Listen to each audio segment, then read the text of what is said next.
الله له شهر عظيم وكريم كرم الله. C'est la troisième partie.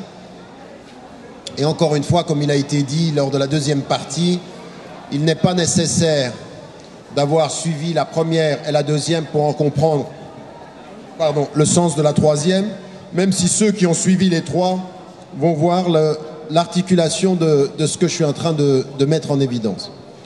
Alors, on a parlé de trois axes qui, dans la catégorisation des sciences islamiques ou des savoirs, sont présentés comme la catégorisation traditionnelle ou la classification traditionnelle, la question de la législation islamique, la question de donc ce qui est en général présenté comme sharia ou ulum sharia, et puis la dimension spirituelle qui est de tout ce qui est porteur de l'ordre de la spiritualité, de Rabbaniya, et que certains appellent dans la tradition mystique la dimension de l'haqiqa, c'est-à-dire de la vérité, ma'rifatullah, la connaissance de Dieu. Et puis il y a toute une troisième catégorie qui est celle qui est liée à l'akhlaq, c'est-à-dire le bon comportement et l'éthique. Alors, souvent on a dans la classification, on dit il y a la aqida, c'est-à-dire la foi en Dieu, l'unique et les 6 piliers de la foi. Puis il y a la charia qui est en général liée aux ibadat, les 5 piliers de la foi, et puis les mu'amalat, c'est-à-dire les affaires sociales et les affaires interpersonnelles. Et puis sort de ceci donc l'aqida et sharia, et on dit la dimension spirituelle de la vérité, en français on appelle ça aussi la gnose, c'est-à-dire la connaissance de Dieu, ma'rifatullah. Et puis on a dans certains domaines du savoir ce qui va être lié à l'akhlaq. Ce que je vous ai présenté en premier et en deuxième, c'est comment les savants gèrent et comprennent le cadre légal. Extraire les règles du Coran, les catégoriser, donner la raison d'être d'une loi, sa sagesse, son objectif, ou parfois le fait qu'il n'y a aucune raison apparente et qui impose à la raison humaine d'avoir l'humilité intellectuelle de dire Dieu dit sans que forcément je comprenne et je suis ce qu'il dit. Et c'est ce qu'il y a dans le Coran, dans Surat al-Baqarah à la fin, Sami'na wa ata'na, c'est-à-dire nous avons entendu et nous obéissons. Et c'est ce que je vous expliquais, 5 prières par jour, les cycles de la prière, tout ça on ne sait pas pourquoi, c'est nous est stipulé comme ça, et on suit le prophète en cela parce qu'il nous a dit Sallu kama ra'aytumuni usalli, c'est-à-dire priez comme vous m'avez vu prier, donc on suit le modèle prophétique. Ensuite il y a des règles, et puis toute la tradition spirituelle nous dit attention, les règles sont importantes mais n'oubliez pas l'objectif. Les règles sont des moyens, ne sont pas des finalités. Vous n'êtes pas en train de respecter les règles pour les règles, mais vous respectez les règles pour quelque chose qui a un sens et un objectif. Et ce sens et cet objectif, pour eux, c'est le fait de la connaissance de Dieu, du rapprochement de Dieu, de son amour, allant même plus loin que l'idée qu'il y a simplement halal, haram, el jannah wa nar, c'est-à-dire le licite, l'illicite, le paradis et l'enfer, mais il y a quelque chose qui est encore plus élevé que ceci, c'est la proximité de Dieu, et qui fait que l'une des plus belles invocations du prophète, c'est Allahumma matti'na bir-ru'yati ila wajhika al-karim, c'est-à-dire Dieu fait en sorte que nous puissions nous réjouir de ta présence, de voir ta face au sens d'être dans ta présence, qui est le stade supérieur de l'espérance du croyant et de la croyante, qui n'est pas simplement de gagner le paradis comme un commerce de bonnes actions, mais de gagner sa présence dans le don et l'amour de sa personne. Vous voyez que c'est un peu différent, et ça, ce sont des objectifs qui sont différents. Et ceux qui vont faire le lien entre tout ceci, et comprenez-moi bien, parce qu'ici, il faut qu'on soit véritablement précis. Comment est-ce que l'on peut mettre d'accord des savants qui insistent beaucoup sur la loi, des mystiques et des spirituels qui insistent beaucoup sur la connaissance de Dieu, et la diversité des approches musulmanes. Aujourd'hui, on a un problème, c'est qu'on a des groupes musulmans, vous en avez, des littéralistes qui insistent tellement sur la loi qu'on a l'impression d'un islam sec, d'un islam dur, d'un islam de la règle et pas d'un islam de l'amour. C'est pour ça que parfois certains des chrétiens qui sont autour de nous et des gens d'autres religions, quand ils nous voient, ils nous disent, vous les musulmans, vous êtes toujours en train de parler du rituel et de la règle, vous ne parlez pas de l'amour de Dieu.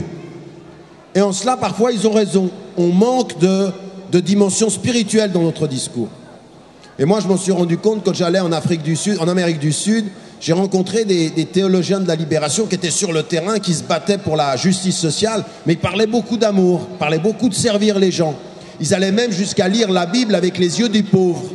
Oui, qui est une façon de lire la Bible, qui est... La Bible est un texte de libération de la pauvreté, pas simplement de charité vis-à-vis de la pauvreté. Vous voyez comme c'est différent. Pourquoi? Parce qu'il y a une dimension d'amour et une dimension de reconnaissance. Donc on a un discours comme ceci parmi les musulmans qui est basé sur la règle. Et quand vous êtes basé sur la règle, très vite, vous passez à quelque chose qui est le jugement. Oui, parce que ce que vous regardez, c'est es-tu fidèle à la règle, oui ou non? Tu es fidèle, tu es bien, tu es un. Tu n'es pas fidèle, tu es en dehors et tu es mauvais. Et souvent, c'est comment moi je pense que la règle est juste. C'est mon interprétation de la règle. Et puis vous avez une autre tendance maintenant qui, en réaction à celle-ci, dit tout ça c'est trop, il faut qu'on insiste sur le cœur, sur l'amour, sur la reconnaissance. Et tout ça c'est vrai, ils ont raison, il faut qu'on insiste là-dessus. Sauf que, à vouloir réagir contre la règle, on parle d'amour mais on ne parle plus de règle.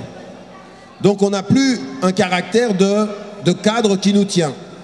Quelle est la dimension qui va nous permettre en fait de marier l'exigence de la règle et la profondeur du cœur? D'où ça va venir ceci? Eh bien ça va venir de quelque chose qui est effectivement l'essence même de la mission prophétique. Le prophète alayhi salam, il nous a dit dans le Coran, wa ma arsalnaka illa rahmatan lil alamin. Tu as été envoyé comme une miséricorde, un don, un cadeau pour les mondes. Et ce cadeau, il va être la rahma. Et la rahma, qu'est-ce que c'est? C'est laysa alayhim bimusaytir innama anta mudhakkir lasta alayhim bimusaytir. Qu'est-ce que tu es? Tu es quelqu'un qui rappelle les choses. Vous vous souvenez de ce que je vous ai dit? Ce que je vous ai dit, c'est qu'en fait, il y a une étincelle dans notre cœur et parfois elle est couverte. On ne voit plus. On ne voit plus avec l'étincelle. C'est ça que veut dire lahum qulubun la yafqahuna biha, lahum a'yunun la yubsiruna biha, lahum adhanun la yasma'una biha. C'est-à-dire, Allah subhanahu wa ta'ala nous dit, ils ont des cœurs, ils voient pas avec leur, ils ne comprennent pas avec leur cœur, ils ont des yeux, ils voient pas avec leurs yeux, ils ont des oreilles, ils n'entendent pas. Qu'est-ce que ça veut dire? Ça veut dire qu'il y a quelque chose qui est comme un voile qui s'est mis entre eux et la réalité. Donc il faut enlever ces voiles, et ça vient de quoi? D'une dimension qui est Ar-Rahma. Ar-Rahma, c'est cette proximité avec Dieu qui nous fait comprendre son amour, qui nous fait comprendre la générosité, qui nous fait comprendre que notre valeur humaine, elle tient à ce que nous donnons, pas de la façon dont nous jugeons. Ce que nous donnons, innama anta mudhakkir, tu es quelqu'un qui rappelle, tu donnes le rappel.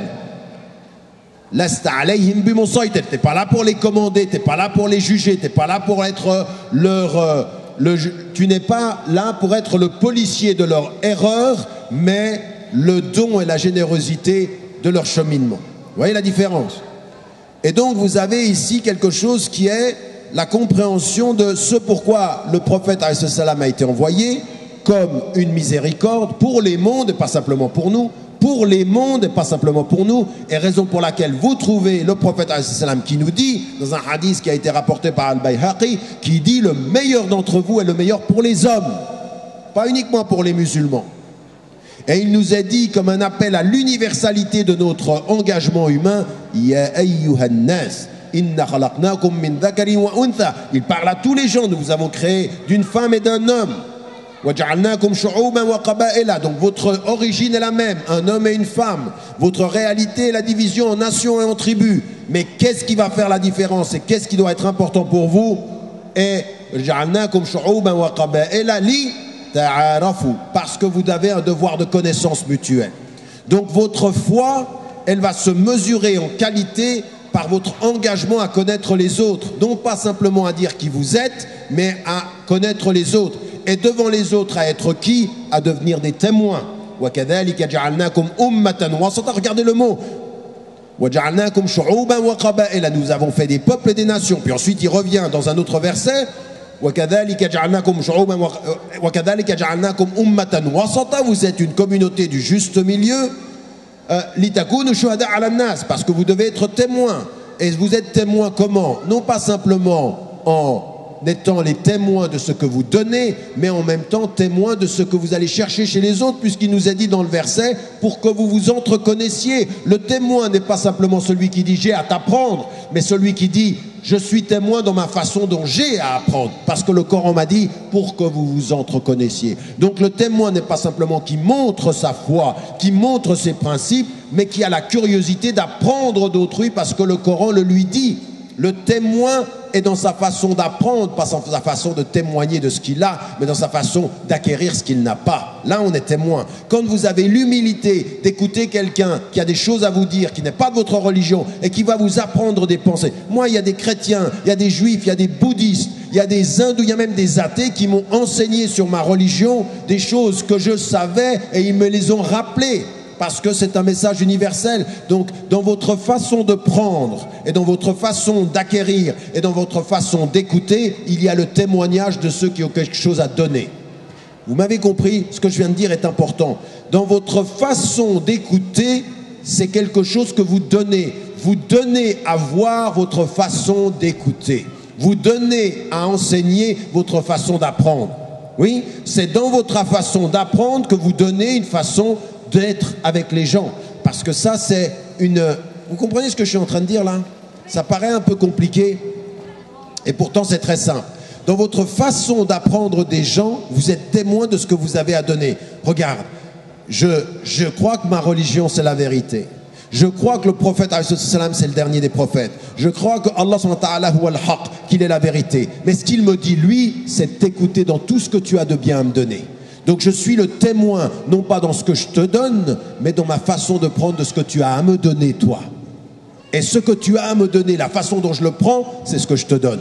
Ce que je te donne, c'est ce que tu me donnes. Et la façon dont je le prends, c'est une façon de te donner. Vous m'avez suivi? C'est important.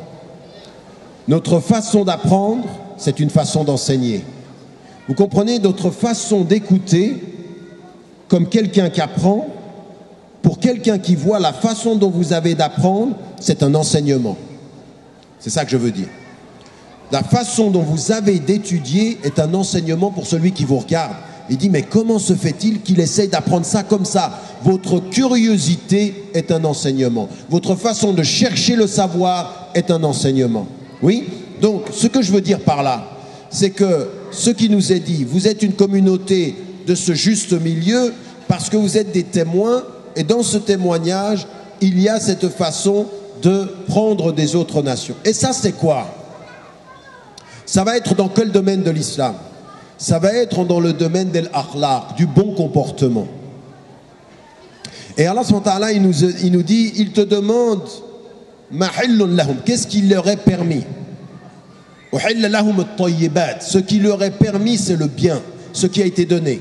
Et tout cet univers-là, c'est at-tayyibat. Allah nous dit, regardez le regard positif de l'islam sur l'univers.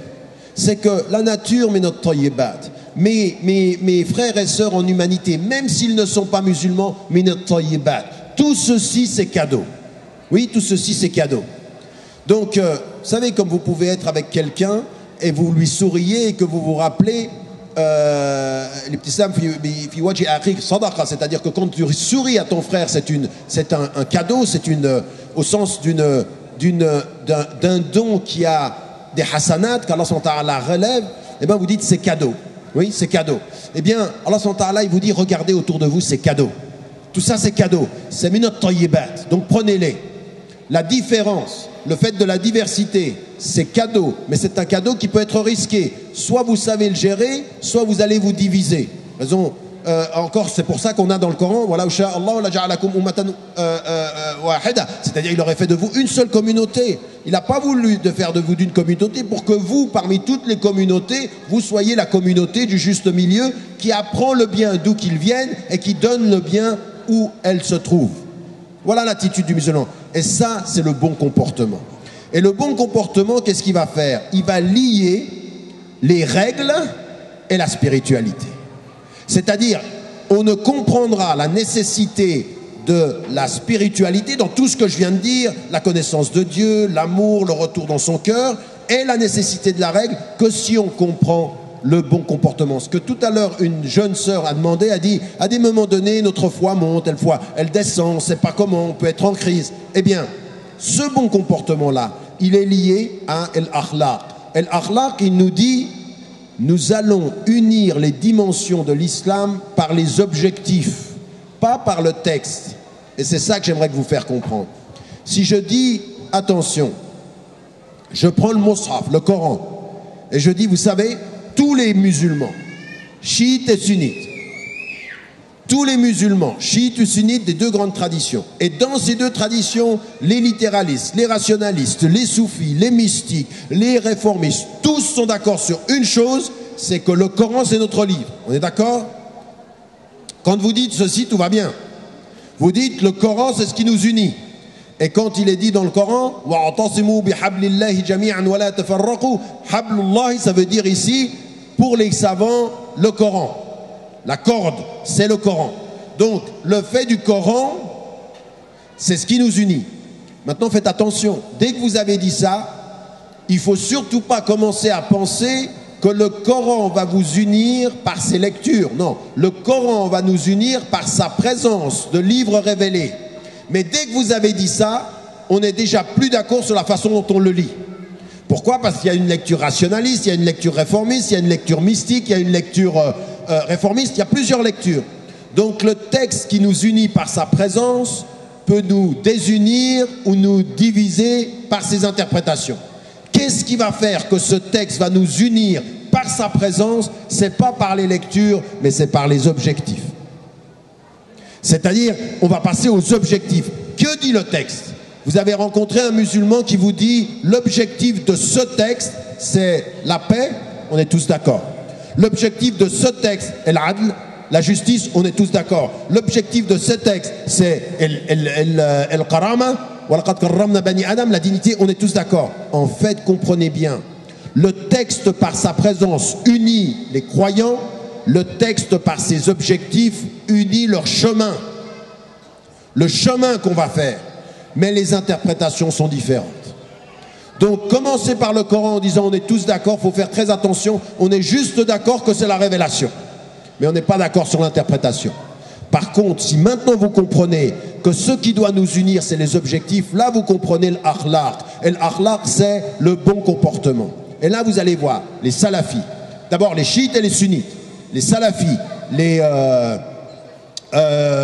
réformistes, les islahiyoun, ou les mujaddidoun, ou les taqlidiyoun, ou les rationalistes, tous ceux qui sont min ahl al-dahr ou l'aqlaniyoun, c'est-à-dire tous ceux qui travaillent dans les différentes dimensions, on va s'apercevoir que sur les objectifs, on est d'accord. Et que ce qui va nous mettre d'accord, c'est de dire une chose. Ceux qui insistent beaucoup sur la règle, ceux qui viennent du bon comportement, ils vont dire la règle, elle est très importante. Mais une règle sans objectif, ça devient une règle sèche et qui peut perdre la raison. Une règle sans objectif, qu'est-ce que c'est? C'est comme quand vous priez et que vous faites attention au rituel de votre corps et que vous oubliez l'élévation de votre cœur. Oui? Comprenez-moi bien. Ce que dit le prophète sallallahu alayhi wa sallam. La prière, elle nous permet d'éviter la perversion et le mal. Mais le prophète dit, celui dont la prière ne permet pas de le protéger du mal et de la perversion, c'est comme s'il ne priait pas. C'est comme quelqu'un qui prie obsédé par comment je dois mettre les mains, et qui oublie son cœur. Comme le frère là qui priait, qui tourne la tête pendant ce soujoud et il dit t'as pas mis ton nez qui touche le sol. Il a oublié le sens de la prière pour aller juger le frère. Vous comprenez? Donc là, ce qui est important, c'est qu'on comprenne qu'une règle sans la spiritualité, sans le sens, sans ce que ça doit provoquer comme akhlaq, comme bon comportement, que quand on sort de la prière, il doit y avoir un comportement qui est lié à ceux qui prient. Et c'est ça qui est important. Simahum fi wujuhihim min athar as-sujud.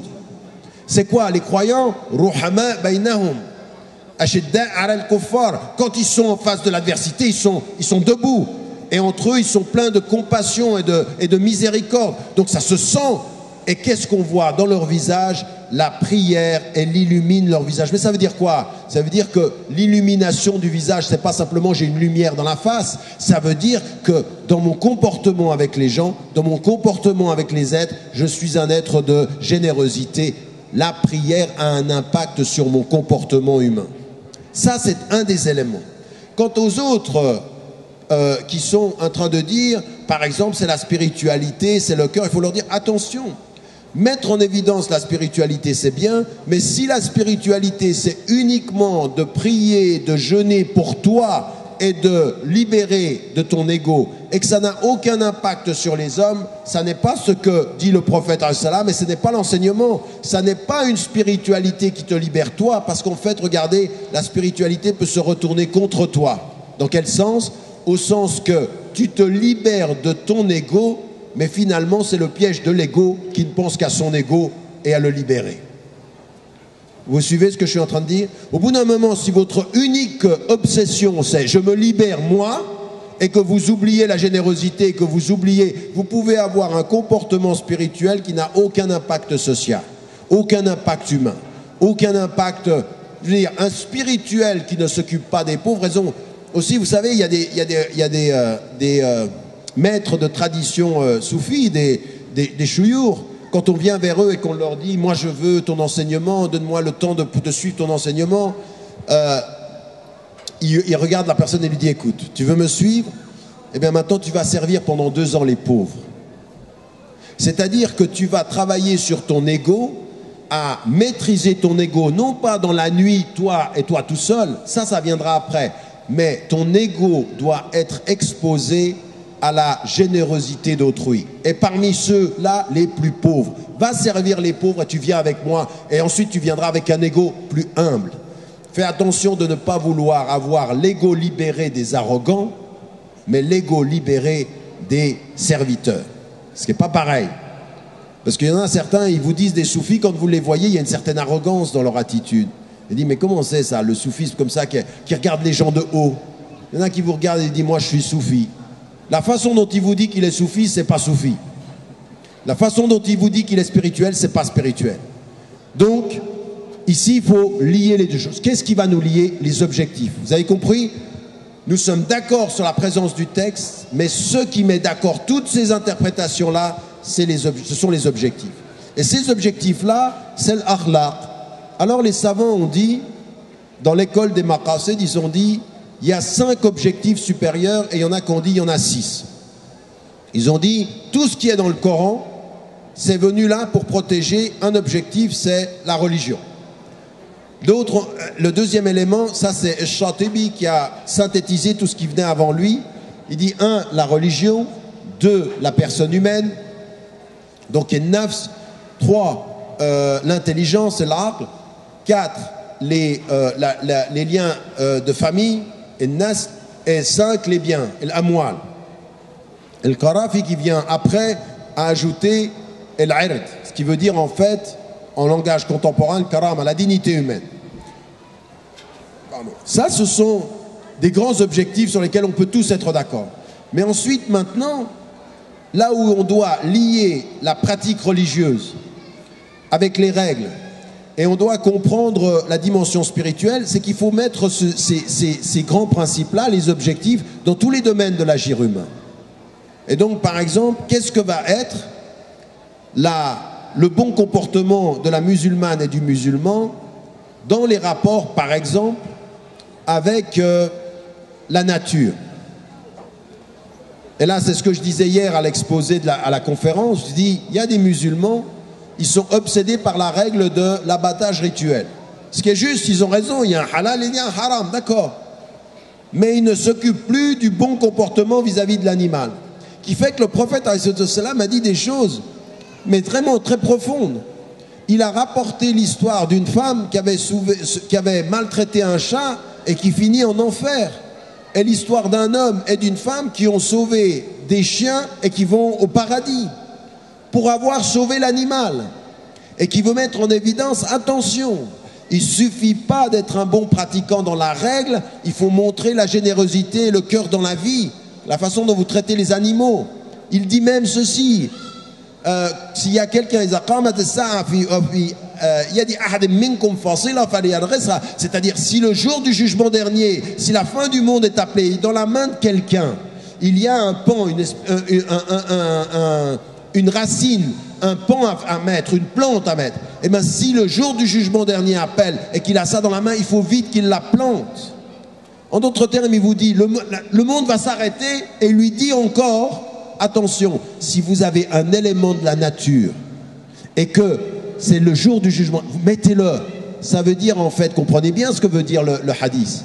Le hadith veut dire, c'est le principe qu'on défend, pas le résultat. Parce que si la fin du monde arrive, ce que vous avez fait, ça sert à rien. Quelqu'un qui pense en matière de résultat, il se dit, ben, ça sert à rien, le fond du monde arrive, il balance le truc, il dit, ça sert à rien. Allah subhanahu wa ta'ala, il dit pas ça, il dit, c'est le principe qui compte. Exactement ce qu'il dira aux compagnons à qui il dit, économise l'eau, et au moment où il lui dit, mais l'eau de la rivière qui coule, et puis c'est les ablutions, il lui dit, même de la rivière qui coule. Pourquoi? Parce que ton but, c'est pas la catastrophe, ton but, c'est pas le résultat, c'est le principe. Et ça, c'est le bon comportement. Et vous avez remarqué que le bon comportement, il est lié à deux choses. La spiritualité quant à l'objectif, la règle quant au cadre. C'est par el-akhlaq, le bon comportement, qu'on va marier les deux dimensions. On a besoin de règles et on a besoin de spiritualité parce que c'est le seul moyen de nous faire vivre le bon comportement. Donc, par exemple, dans les dimensions de politesse, avec les êtres humains, la façon dont on traite les personnes âgées, la façon dont on traite les personnes pauvres, la façon dont on traite les anonymes. Les anonymes, c'est-à-dire pas ceux que tout le monde voit, pas la façon dont vous me traitez parce que vous me voyez à l'extérieur et qu'il y en a qui sont en train de me faire des sourires et qui veulent des photos. Mais ça, c'est facile. Ça, c'est facile parce que c'est le visible. Le plus important, c'est pas ça. Le plus important, c'est comment vous êtes avec les anonymes. Parce qu'il y en a certains, ils viennent m'écouter ici, ils se disent « Masha'Allah, c'est superbe ce discours. Vraiment, ça nous emplit le cœur. » Et ils viennent ensuite aux signatures. Et avec moi, ils sont d'une douceur et d'une gentillesse. Par contre, le frère voisin qui lui a marché sur les pieds ou qui le pousse, c'est à deux doigts s'il ne l'insulte pas. Mais qu'est-ce que tu as compris de ce que je viens de dire si finalement tu idéalises celui qui parle et tu négliges celui qui te côtoie? Tu n'as rien compris à ce que j'ai dit. Et il y en a un qui est venu vers moi tout à l'heure, il me dit, il faut leur dire aux frères et aux sœurs qui viennent t'écouter qu'il faut qu'ils fassent très attention à l'idéalisation. Et il a parfaitement raison.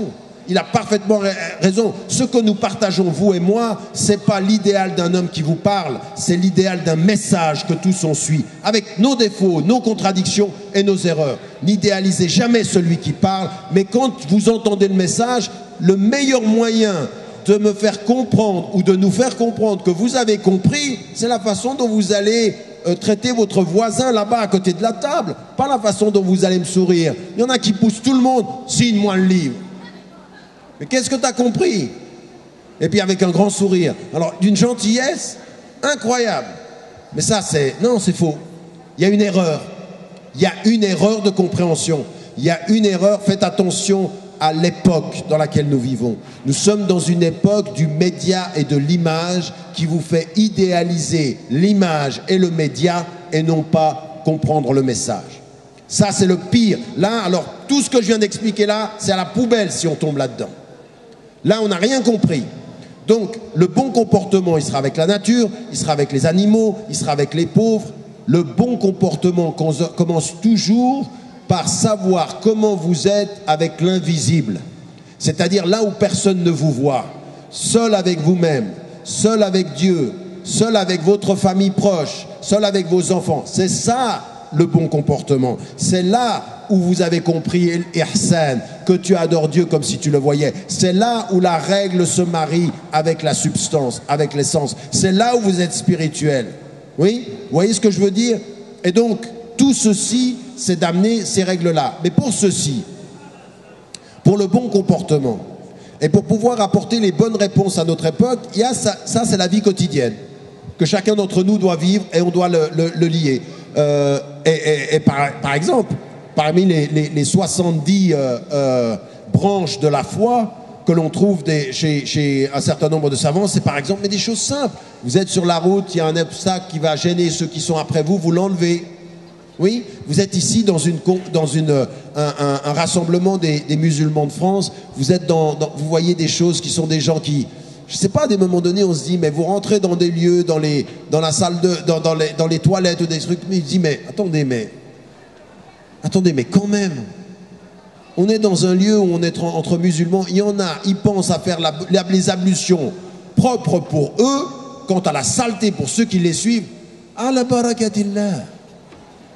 J'ai fait les ablutions, je suis pur. Par contre, l'endroit, pas tellement. Il faut faire attention à ça. Il faut faire attention à ces petites choses qui sont le bon comportement, qui sont le respect de l'espace, qui sont le respect, là, quand on est dans la rue, il y en a qui mangent, ils laissent des choses par terre. Mais non, non, les plastiques, non. Le gaspillage, non. Alors vous allez me dire, c'est halal? Oui. C'est éthique? Non. Vous m'avez compris? C'est la règle sans le sens. Faites attention à ne pas venir à un congrès ou une convention au nom de la règle dans l'oubli du sens. Mais marié au nom du bon comportement, la règle et le sens.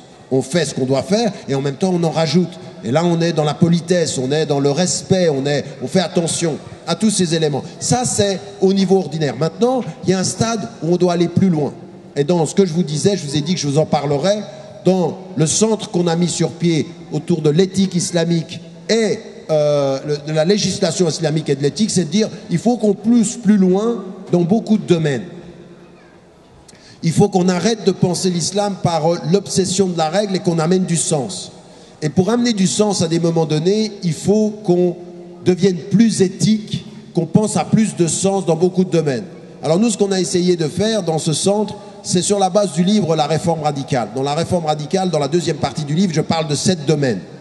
Et là, dans le centre, on en a ajouté 3. On a ajouté les médias, on a ajouté la psychologie et on a ajouté la nourriture. Et puis on a ajouté effectivement ceux qui étaient là, l'éducation, la politique, l'économique, l'environnement. En disant, il y a un degré qui est encore plus élevé que simplement de pratiquer notre bonne moralité, qui est plus élevé dans quel sens? Parce que c'est plus technique. C'est pas plus élevé parce que c'est plus noble, c'est plus spécifique, plus précis dans le savoir. Et là, ce qui est important, c'est qu'on puisse apporter des réponses éthiques à des questions tout à fait particulières aujourd'hui. Par exemple, vous avez des femmes et des hommes qui sont en fin de vie. En fin de vie. Et là, le médecin ou les médecins disent, toutes nos catégories de savoir nous disent, la personne c'est irréversible, elle ne reviendra pas. Elle ne peut pas revenir, elle va mourir. Et là, il faut qu'on gère ça. Ça s'appelle dans la médecine contemporaine la gestion de 2 choses, c'est l'euthanasie ou les soins palliatifs. Comment on fait avec les gens? Est-ce qu'on a le droit, par exemple, pour une personne qui va souffrir et dont on sait qu'elle va mourir, d'accélérer le processus de la mort? Est-ce qu'on a le droit comment est-ce qu'on peut accompagner? Et nous, on en vient simplement à dire une fatwa. Non, il faut aller plus loin que ça. La fatwa, c'est bien, mais il faut commencer à penser avec des médecins comment on fait pour gérer ça de façon éthique, comment dignement on accueille et on accompagne les mourants. C'est une vraie question, ça. Comment dignement on accompagne? Une autre question, un problème qui est dans le livre et que je traite sur la question du sida. Il y a 2 semaines, ou la semaine dernière, oui, il y a 2 semaines, j'étais non, c'était la semaine dernière en Angleterre, où on a fait une rencontre autour du sida par rapport à la mobilisation. Et les musulmans, de ce point de vue-là, ils ont une idée mais complètement négative du sida. Pour eux, sida égale mauvais comportement sexuel, homosexualité, et on condamne ceux qui sont atteints de la maladie. D'un point de vue islamique, en matière éthique, c'est vrai qu'il y a le halal et le haram de la cause, mais de point de vue éthique, le médecin ne demande jamais au malade d'où vous vient la maladie. Et il y avait un extraordinaire film égyptien qui est sorti là-dessus, où une femme va être atteinte du sida par son mari qui était en prison. Elle ne sait pas comment lui a eu le sida, mais elle va l'avoir par lui. Donc elle n'a aucune culpabilité.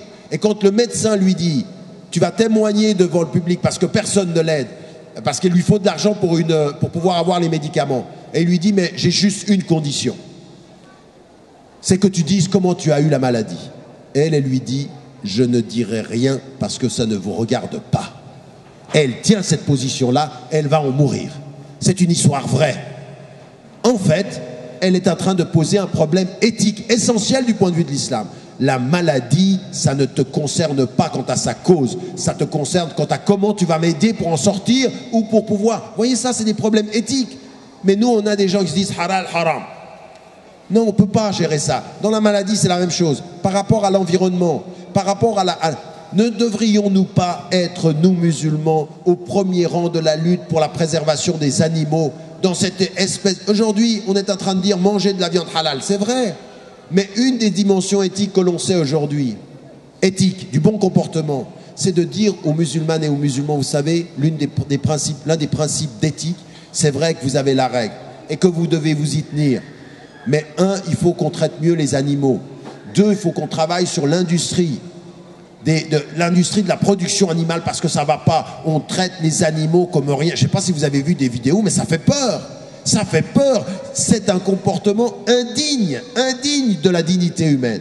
Et puis on a envie de dire aussi aux musulmans, vous savez ce qu'il y a comme comportement éthique? Mangez moins de viande. Mangez moins de viande. Vous n'êtes pas obligé parce que vous êtes musulman, bismillah, alhamdoulilah, et on y va, on mange tout ce qui bouge.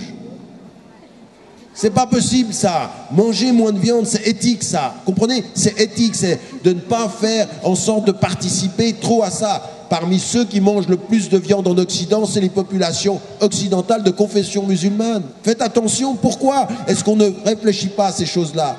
Sur les questions maintenant, même de politique, il y a des choses aussi où on doit dire, en politique, on a besoin de plus d'éthique, de bon comportement. Il y en a certains qui se disent, est-ce qu'on peut rentrer en politique? Oui, tu peux rentrer en politique, ça dépend comment. Si tu vas mentir comme les autres, si tu vas tromper comme les autres, si tu vas être corrompu comme tous les autres, reste chez toi. Par contre, si tu vas amener dans le domaine politique plus d'éthique, plus de bon comportement, plus de service, de soucis des pauvres, alors vas-y, fais quelque chose qui soit ta distinction éthique. Ne te distingue pas simplement par ta tenue vestimentaire, distingue-toi par ton comportement éthique dans le domaine du politique. Qui sers-tu? À quoi sers-tu?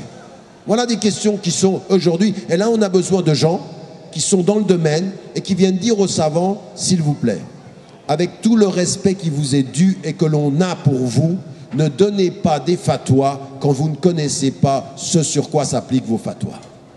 Ne donnez pas des fatwas sur des domaines qui sont trop compliqués. En médecine, on veut des médecins qui participent au débat. Dans l'environnement, on veut des gens qui sont spécialistes qui participent à ces débats. Dans l'éducation, on veut aussi parce qu'il ne s'agit pas simplement de penser l'éducation de façon simpliste. On veut des enseignants, on veut des gens qui pratiquent. Dans l'art, par exemple, ces fatwas qui nous viennent et qui nous disent, voilà, ça c'est une chanson islamique. Moi, je vous pose une question. Qu'est-ce qui est islamique dans une chanson islamique? Ça, c'est une vraie question. Dans les anachids, par exemple. Qu'est-ce qui fait qu'un chant islamique est islamique? Alors, certains vont dire, c'est parce que c'est fait par des musulmans. D'autres vont dire, c'est parce que c'est écouté par les musulmans. D'autres vont dire, c'est parce que les principes islamiques sont respectés. Et d'autres vont sentir, dès qu'il y a un peu d'arabe, dès qu'on dit Allahu Akbar, dès qu'on dit Alhamdulillah, donc on dit sallallahu alayhi wa sallam, islamique. Parce que le thème est islamique. Mais qui a dit ça? Depuis quand l'art islamique, c'est uniquement de parler de l'islam? Quand je parle de la fraternité humaine, quand je parle de la générosité, quand je parle de l'amour, quand je parle du don, quand je parle de la nature, c'est pas islamique ça? Il faut que je mette islamique pour que ce soit islamique. Ça c'est l'art décomplexé. Des gens qui sont tellement complexés qu'il faut qu'ils qualifient tout. Mais islamique partout. Dis un petit verset par là, mais non. On peut avoir des chants qui parlent à tous et qui ne disent pas islam, mais tout le contenu est en accord avec notre éthique. Ce sont des éléments d'élévation. Vous savez, Cheikh Mohammed El-Ghazali, un temps, il était dans son bureau et lui, il avait l'habitude le matin de mettre de la musique classique. La musique classique, et ça l'apaisait. Vous savez, la musique classique, ça élève l'âme plus que d'autres musiques. Et là, il y a quelqu'un qui rentre dans le bureau et dit, toi, Cheikh, tu écoutes de la musique, mais c'est haram. Et il lui dit, mais quelle est ton évidence pour dire c'est haram? Il dit, mais c'est connu. Il dit, écoute, je vais te dire une chose. l'opinion que la musique est haram, c'est une des opinions. Deux, moi, quand j'écoute cette musique classique, moi qui suis ton cheikh, eh bien, ça élève mon âme. Je me sens en paix avec moi-même et avec Dieu. C'est haram, ça? C'est haram? Voilà, vous voyez ce que je veux dire? C'est-à-dire, on a une vision étriquée. Ok, tu veux pas écouter de la musique classique, eh bien, t'écoutes pas. Tu veux pas écouter de musique, tu penses que c'est haram, t'écoutes pas. Mais islamiquement et éthiquement, il y a des musiques, il y a des expressions, il y a de la poésie, il y a de l'art qui est véritablement un élève. Mais là, on a besoin d'artistes qui viennent nous donner ceci, qui réussissent à lier l'esthétique et l'éthique ensemble. Vous voyez, l'esthétique et l'éthique, c'est possible. Non pas d'une éthique qui étouffe l'esthétique, non, d'une éthique libre qui permet aussi de la liberté dans l'expression. Pas quelque chose qui est étriqué, qu'on a peur chaque fois qu'on dit un mot, c'est halal ou c'est haram. Ça peut pas être, c'est pas de l'imagination, ça c'est de l'emprisonnement intellectuel et émotionnel. Donc vous comprenez ce que je suis en train de dire? Ce travail-là, sur cette dimension éthique, eh bien c'est ce qui va nous réconcilier. Et donc dans ce centre-là, c'est ce qu'on veut. Moi, quand j'avais écrit le livre, beaucoup de gens étaient venus me dire, Tarek, ce livre, il est plein de questions et c'est intéressant. Comment est-ce qu'on peut faire? Eh bien moi, c'était ça, cette idée d'amener des savants du texte et du contexte, de les mettre ensemble, de dire, travaillez ensemble, produisez quelque chose qui nous permette aujourd'hui de lier la spiritualité et la règle au nom de l'éthique appliquée, au nom du bon comportement. Non pas simplement du comportement de la limite, mais du comportement du bien-être. Parce que c'est aussi important d'être dans le bien-être et le don. Donc, moi, ce que je voulais dire, un des éléments de la traduction, c'était ça. Mais ce que j'aimerais que vous compreniez, c'est tout ce que j'ai dit sur les 3 leçons. 1, la bonne compréhension du législatif. 2, la bonne compréhension du spirituel. Et ce qui va nous permettre de travailler ensemble, ça n'est pas de commencer par les textes, mais de commencer par les objectifs. Et par les objectifs, on s'apercevra que ce que disent les juristes et ce que disent les mystiques ou les spirituels ou ceux qui assistent sur la spiritualité, ils disent les mêmes objectifs à partir de 2 lectures différentes. Et en prenant ces objectifs, eh bien, au nom de l'éthique qui dit le bon comportement, on garde le sens et on respecte la règle. On alimente le sens au nom de la règle et on n'hypertrophie pas la règle en oubliant le sens. Voilà ce que je voulais dire sur ces 3 leçons. Et donc je termine là ceci en espérant que c'est bien compris. Vous allez avoir la parole maintenant, Inch'Allah, pour quelques questions. Et s'il y avait quelque chose qui n'était pas bien compris, eh bien, posez la question, Inch'Allah. Wallahu a'lam wa a'la wa ahkam. Assalamu alaikum. الله الله الله ما لنا